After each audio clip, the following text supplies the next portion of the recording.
Equipment for your new four-wheel drive vehicle. What do you need? You purchase a four-wheel drive vehicle. Before you go off-road, you need to consider the installation of a few accessories and equipment.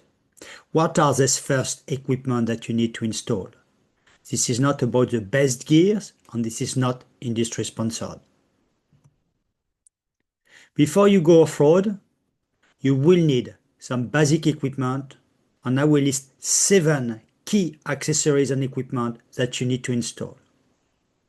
I will also deal with the elephant in the room, what you probably don't need and will never use for personal use.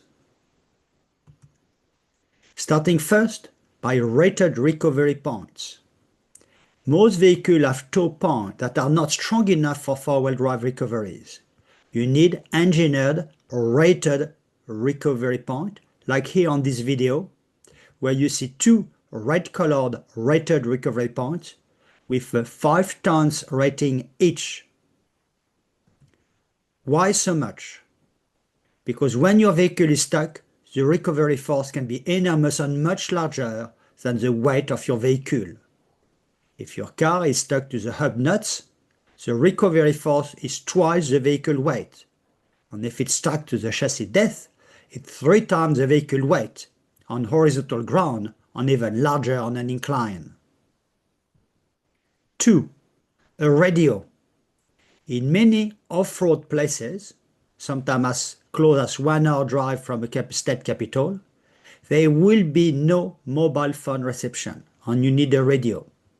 For emergency, to call your mate in a convoy, and to call another vehicle coming up toward you. In this photo, the vehicle has 2 radios, a handheld one for spotter on recovery situation and a fixed one with the aerial on the bull bars. Number 3, the bull bars. If you drive at night on countryside, there are always high risk of wildlife encountered. Even in daytime, you may be driving on unfenced roads, and cattle might be sitting or standing in the road. Bull bars protect the front of the car, the engine, and the front suspension. They provide you peace of mind. Let's be very clear, you do not want to eat an animal. But never discard Murphy's Law. My advice, get a triple hoop metallic bull bars as seen on this photograph. Number 4, a recovery kit. You are stuck, you need someone else to help you, you need to have some soft shackles, some recovery strap, and a Kinetic rope. Number 5, an air compressor and pressure gauge. When you go off-road, you will lower the tire pressure to increase the contact footprint between the rubber and the surface, and to decrease the damage to your tires. On gravel roads, you will typically reduce the tire pressure by 20% and reduce your maximum speed from 100 to 80 km per hour. On sand and mud, you may reduce the tire pressure as much as 30 to 50% and reduce, of course, accordingly your maximum speed. On rocks, you will also lower your air pressure. Practically, you need the pressure gauge to check how low will be your tire pressure before you go off-roading. And when you finish off-roading, you need an air compressor to re-inflate your tires. Get some quality gears. You will not regret it. Number 6, a reinforced suspension. Off-road, your suspension is under constant stress.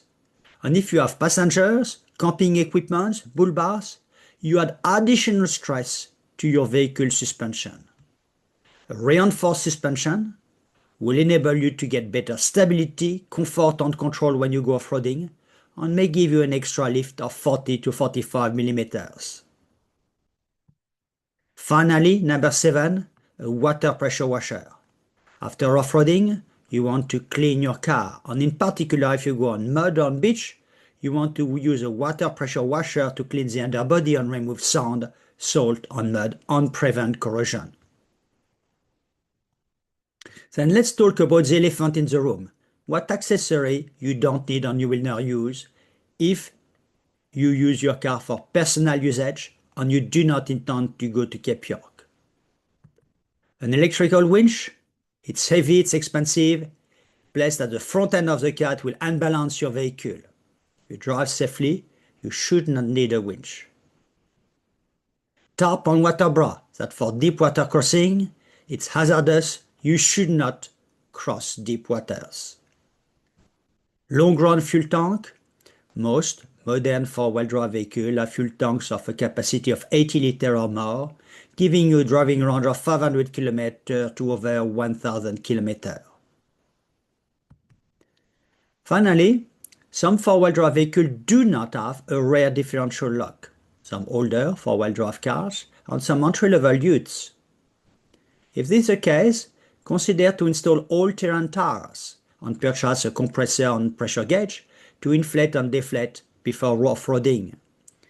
The all-terrain tire and the reduced tire pressure will give you extra grip and traction adherence that will compensate for the lack of rear differential lock.